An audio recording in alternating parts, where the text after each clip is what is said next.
moja anawataja mashujaa wa imani, anawataja jinsi walivyokuwa na nguvu. Anapoandika sura ya 12 anasema, na sisi tukiwa tumezungukwa na wingu la mashahidi wengi namna hii.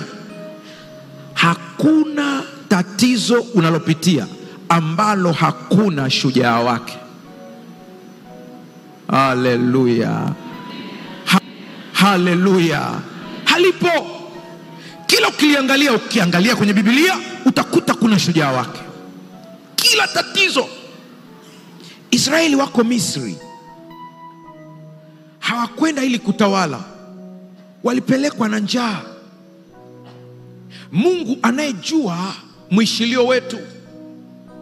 Wanatokea familia ya mzee Yakobo, wako wachache kwenye familia yao. Akaibuka mmoja anaitwa Yusufu, mwota ndoto. Kosa lake kubwa Yusufu, ambalo hata na wewe pia usilifanye. Kosa lake ilikuwa kila akiota alikuwa anasimulia.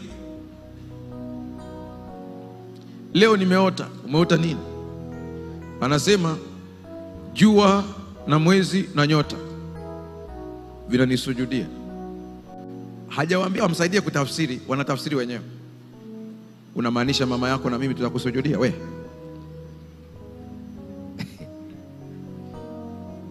Kakatulia kajamaa, baadaye kanasema, baba na leo tena nimeota. Sasa umeota nini? Tulikuwa tunavuna, kila mmoja akafunga miganda yake ya ngano. Basi wakati tuko shambani, mganda wangu ukasimama. Nikaona miganda yote ikainamia mganda wangu. We. Hizi ndoto zako hizi, acha nazo. Ndugu zake walijua ina maana gani. Relax kidogo, tulia kidogo, tuliza ubongo. Nataka uelewe yuko umetulia kabisa. Ukiona shambulio lolote katika maisha yako, halishambulii ulicho nacho sasa, linashambulia hatima yako. Mshike mkono jirani yako, mwambie umeelewa au adadavue kidogo. Amesemaje?